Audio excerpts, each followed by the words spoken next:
Hello, good morning children. How are you all? Today in this video I am going to explain class 8 civics 7th chapter understanding marginalization part 2. In the previous video you have learned what is the definition of the marginalization, how it will be, and one example for your understanding they have given about that Soma and Helens, how they have been marginalized from their area and how they have shifted to Delhi. Everything you have learned. Now, Adivasis. Who are Adivasis?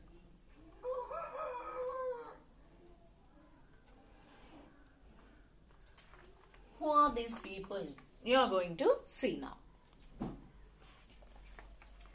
Adivasis. The term literally means original inhabitants. Original inhabitants are communities who lived and often continue to live in close association with forests. That means here we can say that the people who live in forests closely. Hunter-gatherers for hunting and collecting the forest produce, they used to go to forest. But here the people who live completely in forests only, who are the inhabitants of the forest, they are called as Adivasis. Adivasis are the inhabitants of forest. Okay, inhabitants of forest. Around 8% of India's population is Adivasi, and many of India's most important mining and industrial centers are located in Adivasis areas. So, in our population, how much percentage of people are Adivasis? 8%. And our mining areas, most of the mining areas are in these Adivasis areas only. So, some particular places are very famous for this mining. Those areas are Jamshedpur, Rourkela, Bokaro and Bhilai. So, Tata Iron and Steel, which was located in Jamshedpur, Rourkela, Bokaro, okay, and Bhilai. These are very famous for the iron and coal industry. Iron and coal mines. Adivasis are not a homogeneous population. There are over 500 different Adivasi groups in India. So, here they are not having much population, but nearly 500 different groups of Adivasis are there in our India.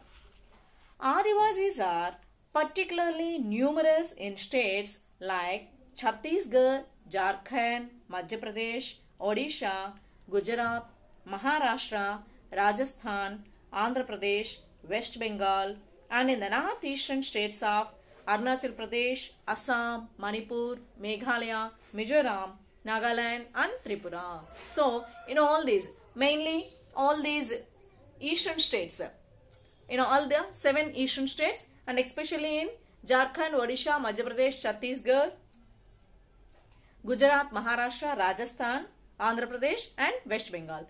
In these states, these Adivasis population is there.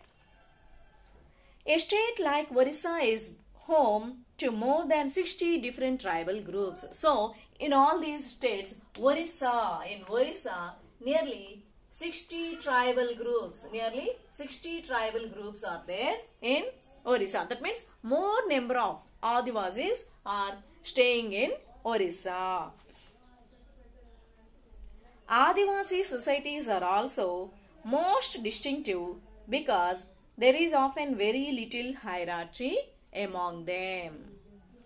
This makes them radically different from communities organized around principles of Jati Varna or those that were ruled by kings. So, these Adivasi tribal societies are completely different to those societies which were ruled by kings or different officials. That means our kingdoms or our societies are different to these tribal societies.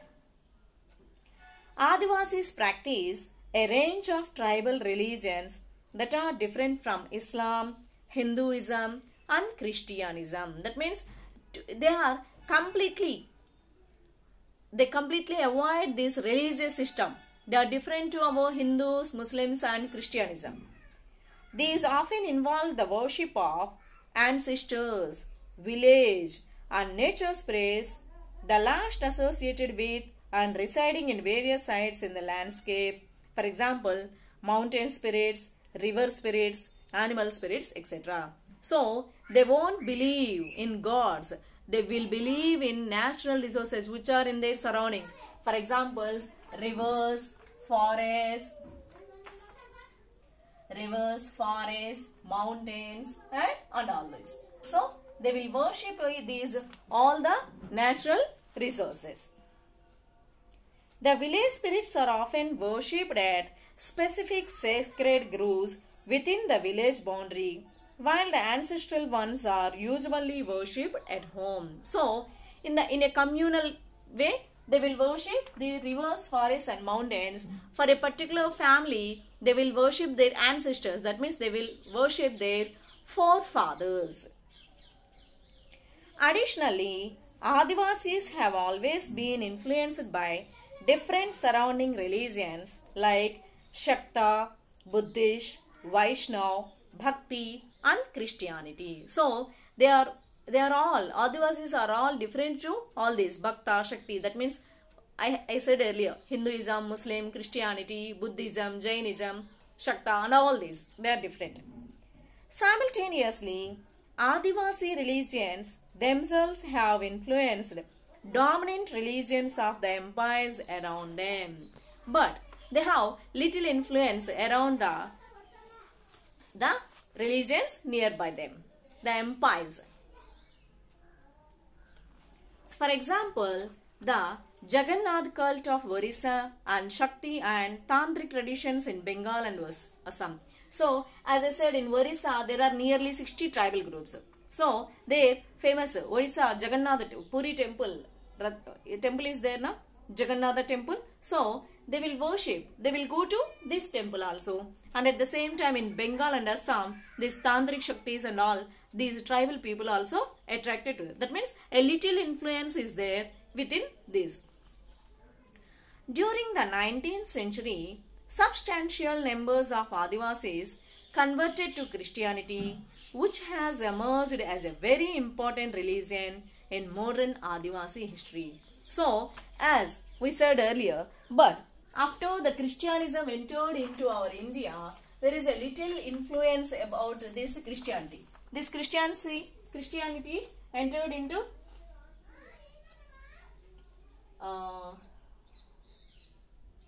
19th century. 19th century as the Christian missionaries and all those entered. Na? So, this Christianism also has shown little influence on these tribal people. Adivasis have their own languages which have often deeply influenced the formation of mainstream Indian languages like Bengali. So, here in different states, in maximum states they are living. So, that particular state language and these Adivasis, those who are living in that particular area, similar a slight difference will be there to their languages. Santali has the largest number of speakers and has a significant body of publications including magazines on the internet or in e-zones. So, here their main language, many people use it to speak the Santali language, and in the Santali language, magazines,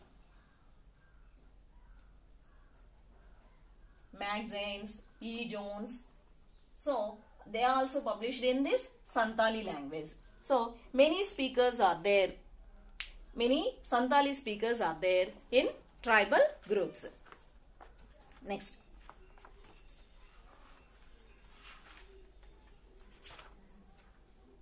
Adivasis and stereotyping. So this is about languages, children.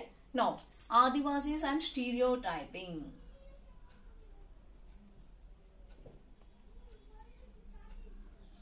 Stereotyping. Stereotyping means, fixing into one frame, particular frame. That means not changing their idea about certain issues. In India, we usually showcase Adivasi communities in particular ways. Adivasi means, as in the beginning of the lesson you say, in the Republic Day parade, Adivasis are depicted for dance. So, there is a stereotype. Thus, during school functions or other official events or in books and movies, Adivasis are invariably portrayed in very stereotypical ways in colorful costumes, headgear and through their dancing. So, wherever, of course in books, cultural programs, movies or skits, wherever, if we see Adivasis means they will wear headgear and different colorful dresses will be there and they use it to dance. Like that only we will show. Adivasi means colorful costumes, headgear and dancing. Only these three things only will come into our mind. But Adivasis means only dancing? No, there is a lot in their lives. They are famous for different things also. But all these things only fixing into those three frames, that is a stereotype. Besides this, we seem to know very little about the realities of their lives. We don't know their realities.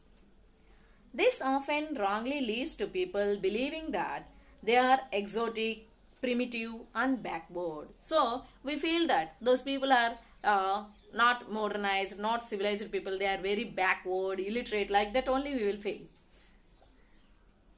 Often, Adivasis are blamed for their lack of advancement as they are believed to be resistant to change or new ideas. So, what is there behind to our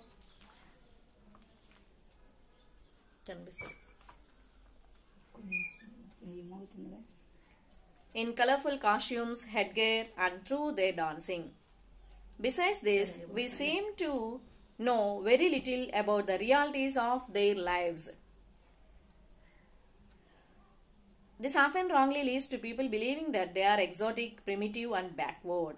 Often, Adivasis are blamed for their lack of advancement as they are believed to be resistant to change or new ideas. So, here they are often reluctant. They won't come and mingle in our new societies, new modern societies. So, what we will think that they are very backward, they are uncivilized, like that we will feel. You will remember that you read in class 6th book how stereotyping, particularly communities, can lead to people discriminating against such groups. So in 6th class book you have learned the stereotype and discrimination, how it affects the lives of the common people, everything you have learned. Now, Adivasis and development. Okay, now, so if the people are like this means, what about the development of these people? Is there no development and all? Let's see. Adivasis and development. Adivasis and development. Let's see how the government has taken initiative to develop these Adivasi communities. In India, we usually showcase, as you have already read in your history textbook, forests were absolutely crucial to the development of all empires and settled civilizations in India. Forests were absolutely crucial to the development because they are forest areas means the governments will not show that much interest to develop those areas as the population is very less. That's why we often will not show interest to develop those. Metal was like iron and copper and gold and silver, coal and diamonds, invaluable timber, most medicinal herbs and animal products and animals themselves all came from the forest. We know what are the uses of the forest? We will get timber, medicine, forest produce, honey, wax. All these we will get from forest only. In addition, the continuation of life depended heavily on forests that help recharge many of India's rivers and, as is becoming clearer now, crucial to the availability and quality of our air and water. Okay, so here, as the life depends completely on these forests only, that help rechange many of India's rivers and is becoming clearer now, crucial to the availability and quality of our air and water. That means these forests are very important for pure air, pure water we are getting from these forests. If forests are protected, then only we will get all these. Then who will protect the forests? Only these tribal people. That's why we have to show interest to develop those people. Forests covered the major part of our country till the 19th century, and the Adivasis had a deep knowledge of, access to, as well as control over most of these vast tracts, at least till the middle of the 19th century. So, before the British, these tribal people, they have more access, they have more knowledge about these forests. But as the British officials came, they have kept restrictions. So, afterwards, they don't have that much. Because the Britishers, they have kept restrictions, and afterwards forest laws and the governments and forest officials, they have kept them away. They have kept these tribal people away to the forest. This meant that they were not ruled by large states and empires. Instead, often empires heavily depended on Adivasis for the crucial access to forest resources. They have used these tribal people, but not they have given. They used them as workers to carry loads and to cut trees. Like that only the Britishers used tribal people.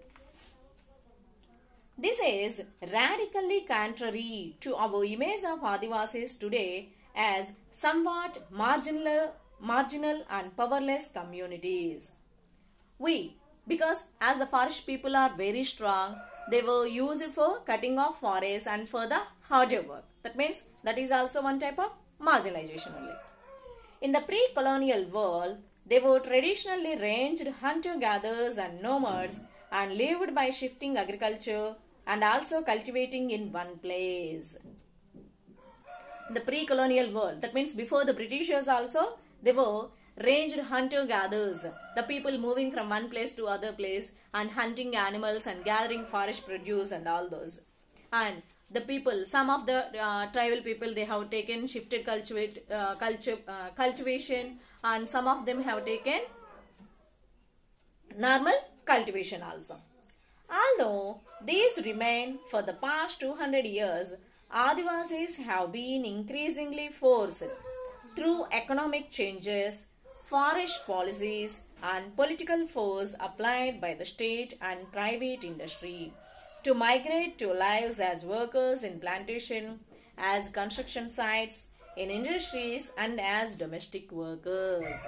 Okay, so here till there was little backward, but there was some initiatives taken to develop their lives. For that, they have been used as the workers. They sometimes they have worked in plantations, in the construction sites and industries and as domestic workers. For the first time in history, they do not control or have much direct access to the forest territories. So, after the colonial period, during the colonial period, there was no access to the forest. That's why they have worked like this. So, forest lands have been cleared for timber and to get land for agriculture and industry. Adivasis have also lived in areas that are rich in minerals and other natural resources. These are taken over for mining and other large industrial projects. Powerful forces have often colluded to take over tribal land. So, what happened during the tribal? They have been sent away from their lands and the Britishers, they have taken those lands for mining, and they made the tribal people as workers in mining sites. Powerful forces have often colluded to take over tribal land. Much of the time, the land is taken away forcefully and procedures are not followed. According to official figures, more than 50% of persons displaced due to mines and mining projects are tribals. So, here for the mining projects, whatever the land taken, there 50% tribal people have been evicted from their own lands. So, here suffering people always tribal people only. Another recent survey report by organizations working among Adivasis show that 79% of the persons displaced from the states of Andhra Pradesh, Chhattisgarh, Orissa and Jharkhand are tribals. So, the people who were displaced from these Andhra Pradesh, Chhattisgarh, Orissa, there are 70% of them were only tribals only. That means here maximum affected lives and people means tribals only. In the northeast, their lands remain highly militarized and war-torn.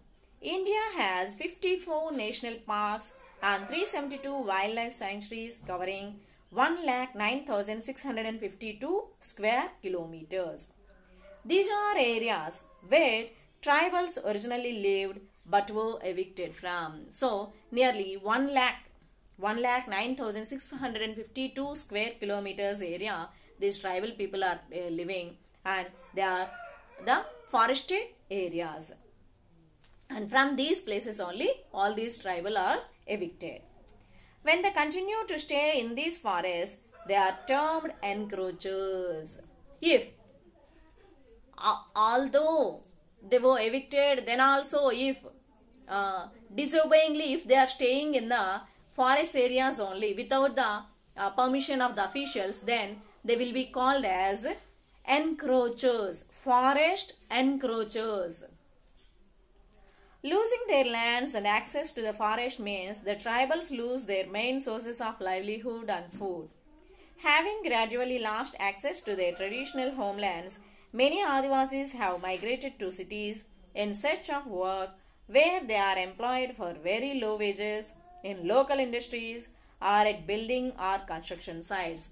As these people evicted, they have been, already you have learnt in history 4th chapter that they were migrated to cities. Some of them worked in plantations, some of them were used in the railway lines, in the construction of railway lines, like that, for low wages, that means less salaries. They thus get caught in a cycle of poverty and deprivation. If the salary is less means they will be caught in poverty. 45% of tribal groups in rural areas and 35% in urban areas live below the poverty line. So, in this 45% of tribal groups, that means more people affected who are in poverty line, this tribal people only, their percent is 45 and urban areas 35%. This leads to deprivation in other areas. Many tribal children are malnourished. Literacy rates, that means malnourished means they don't have enough proper food, nutritious food they are lacking. Literacy rates among tribals are also very low. Literacy rate, they are in poverty. Then how they will get this education and all those? When Adivasis are displaced from their lands, they lose much more than a source of income. They lose their traditions and customs, a way of living and being. They took for farming land. They left some houses. They took the cremation ground, temple, well and pond. So, as they have scarcity of land, they have scarcity of shelter, and they were evicted from their lands. So, where they used to stay? They used to stay in cremation ground, temples, wells and ponds. How will we survive? Says Gobinda Maran, who was displaced due to a refinery project in Orissa. Here, this is the question, where we have to live. Because all these mining areas are in tribal areas only. For the mining process and all this, they were evicted. If without showing any shelter to them, how you will ask them to evict those areas? as you have read, there exists an interconnectedness between the economic and social dimensions of tribal life. Destruction in one sphere naturally impacts the other. Often, this process of disposition and displacement can be painful and violent. So, here, this is the one kind of the effect which were facing by the tribal people. I hope you understood the content, children. Thank you. The remaining part I will explain in the next video. Thank you. Have a nice day.